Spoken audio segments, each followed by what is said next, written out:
Sabi nga ni Dr. Jose Rizal na ang mga kabataan ang pag-asa ng bayan.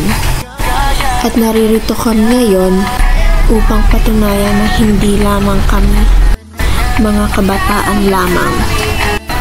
Ngunit kami ay mga kabataan na handang maglingkod ng buong puso, maglaan ng oras at kakayahan, at magbahagi ng talento sa iba.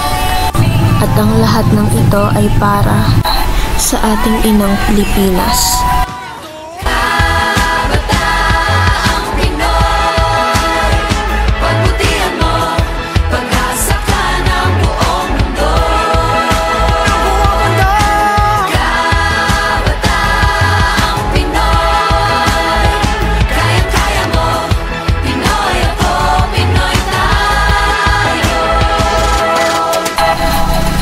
Sa aming pagsasagawa ng paglilingkod ay nadama namin ang tunay na kahulugan ng pagtutulungan.